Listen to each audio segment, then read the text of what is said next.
Chapitre 7. Prométhée enchaîné.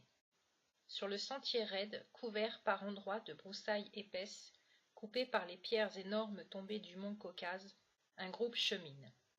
Deux colosses au visage hideux, bardés de fer, coiffés d'un casque, le torse couvert de chaînes monstrueuses, encadrent Prométhée, qui porte au visage et sur le corps la trace des coups qu'il a reçus. Il semble à bout de résistance. Il trébuche et tomberait si les deux autres ne le tenaient fermement par les bras. Devant eux, Claudique et Phaïstos, hirsutes, presque aussi larges que hauts. Ils portent dans une hotte ses outils de forgeron, marteau, pince, ainsi qu'un petit panier dans lequel rougeoient des braises. La progression est lente et difficile. Personne ne parle. On n'entend que les souffles rauques, le tintement de chaînes et, derrière les nuages, le tonnerre qui gronde en permanence. De temps en temps, un éclair teinte de bleu les quatre silhouettes sinistres. Enfin, ils arrivent au sommet. Ils dominent à l'infini les pics qui trouent les nuages et les vallées qui se perdent dans la brume. Il y a, au bord du gouffre, un large rocher à peu près plat. L'illustre boiteux s'adresse aux prisonniers.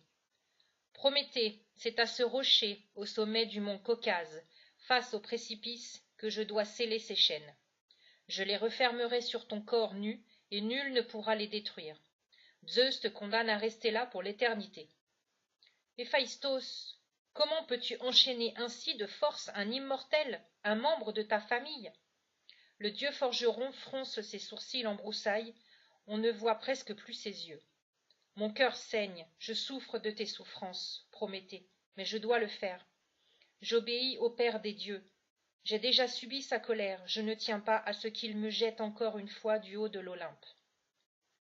C'est bien à contre-cœur que j'ai forgé ces chaînes destinées à ton supplice.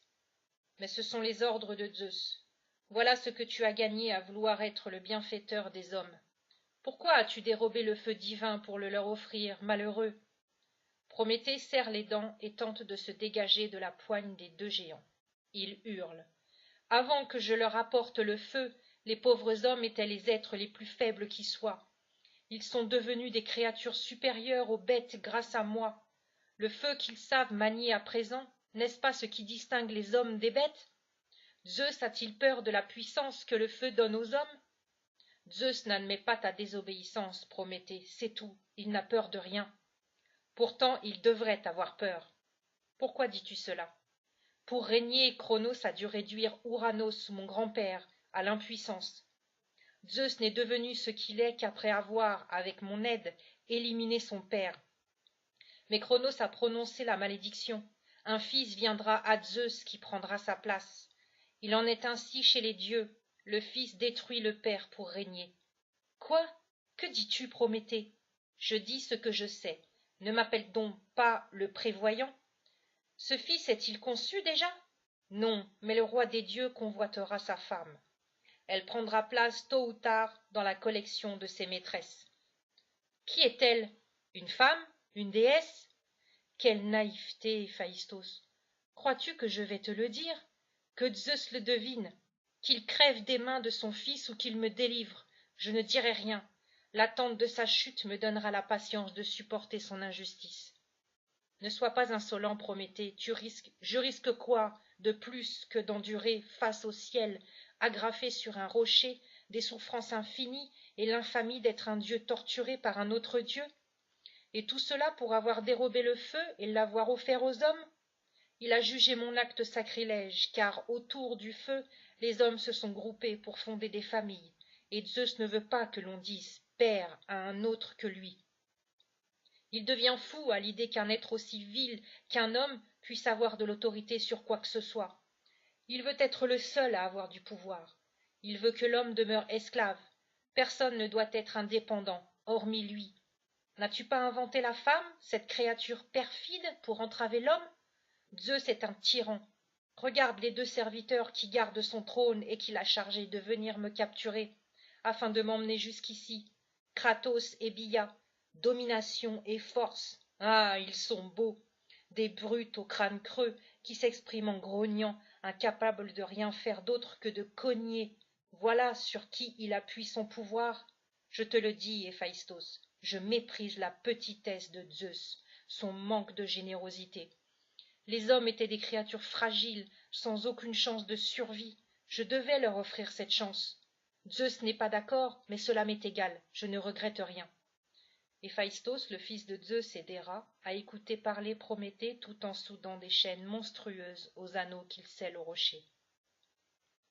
Ces chaînes s'entrecroisent sur le corps nu du titan que Kratos et Bia maintiennent plaqué sur la dalle.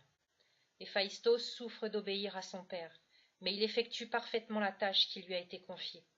Il sait combien l'injustice blesse, lui qui a été rejeté par Héra, sa mère, qui le trouvait trop laid. Il connaît les brûlures de la haine, lui qui, par vengeance, a offert à sa mère un trône piège qui devait la retenir éternellement prisonnière. Il connaît le désespoir de celui qui est trahi, car c'est Dionysos, en qui il avait confiance, qui lui a dérobé la clé pour délivrer Héra. Il préfère ne pas trop penser à sa compagne, Aphrodite, la plus resplendissante des déesses, qui le trompe sans cesse. Il se souvient de ce jour où, voyant ses parents se disputer, comme si souvent, il a pris la défense de sa mère. Cela a déplu à Zeus, qui l'a précipité au bas de l'Olympe. Toute une journée il est tombé dans le vide, terrorisé. Il a atterri à demi-mort sur l'île de Lemnos, où les habitants l'ont recueilli et soigné. Pour remercier ses sauveurs, plus tard, il leur a enseigné l'art de travailler le métal. Il a appris à se taire.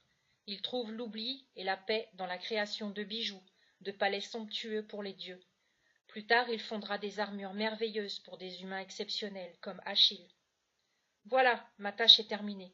Te voici solidement cloué à ce rocher, Prométhée, allongé, face au ciel, pour l'éternité peut-être. Pourquoi avoir tant risqué pour les hommes? Les aimes-tu tant que cela?